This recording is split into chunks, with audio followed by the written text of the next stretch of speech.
from starting within, right? Obviously, you got to set the foundation correctly in order to be able to intake these individuals once they come in, right? So hiring is critical, right? Staffing is critical. Making sure paperwork is done correctly as you start to implement all those the foundational structure. Then that's when you start really going out into market. But again, I think staffing is the most important thing. Understanding,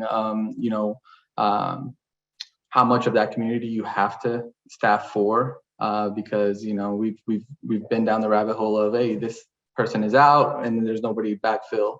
So it's just thinking, just like you would in just the regular market, right? It's just making sure that there's a foundation there set, to just make sure that they can to serve the community and take care of the community the way they want to see it, right? So that's where I would start, and then making sure that foundationally, right, you have somebody that's willing to put in that work, right? Where they're, and Greg and I talk about it all the time when we do creative and we talk about maybe translations. There's nothing more important than having a staff member that's willing to be on camera, and that brings forth such genuine, just organic messaging out there into the community that, hey, I'm here and you're gonna be able to see me, right? And that makes you feel so much more comfortable. So again, little things like that, and then while we get prepared to launch a good a quality campaign, or if you're doing it on your own, just having that set foundation to make sure you can tailor to these individuals is key. Yeah, you just reminded me of actually the first time that you and I ever spoke was because I was at an event and someone had approached our booth and they only spoke Spanish, and I really wanted to help them. I just didn't know how.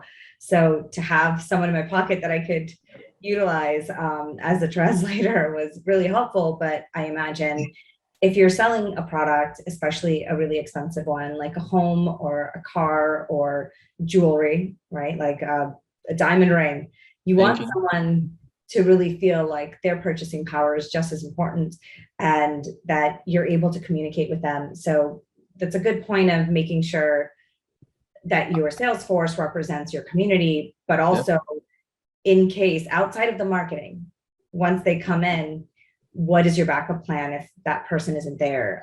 What kind of processes do you have in place to make sure that you're not just putting a